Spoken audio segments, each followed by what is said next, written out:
Драматично се предвидува да биде предизборната кампања на партиите во престрет на предвремените парламентарни избори, но и забавна. Особено по ветувањето на лидерот на СДСМ Зоран Заев, искажани во Кочани, дека со доаѓањето на неговата партија на власт, платите ќе скокнале на 500 евра и дека во услови на капитализам и пазарна економија ќе ја врнат средната класа. Образложено тоа значи дека сите конфекционерки вработени во странски инвестиции, односно фирми во Кочани и во овдешниот приватен сектор, од сегашните 150 до 200 евра ќе добијат зголемување на 500 евра. Ново ветување повеќето присутни само се поднасмевнаа, а коментарите и прашањата како некој ќе ги натера стопанствениците да даваат толку високи плати, ги оставија за подома и со пријателите. Ветувањето во 2,5-деценискиот плурализам во Македонија се покажа како ризично и опасно.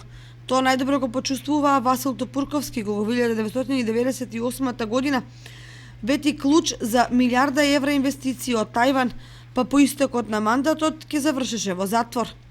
И Бранко Црвенковски, кој во 2002 вети дека кога ќе дојде на власт ќе работи во по еден член од секое семејство, за по 4 години да го добие изборниот шамар од излажаниот народ.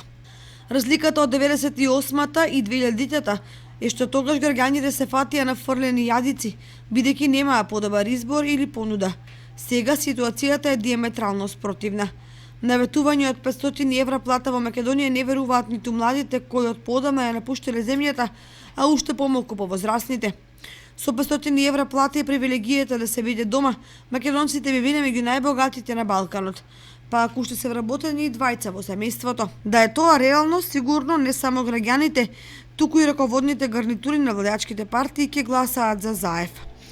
Инаку, помалку симптоматично е што ниту еден локален медиум кој го следеше обраќањето на Заев не ги спомна овие ветувања за средна класа и плата од 500 евра.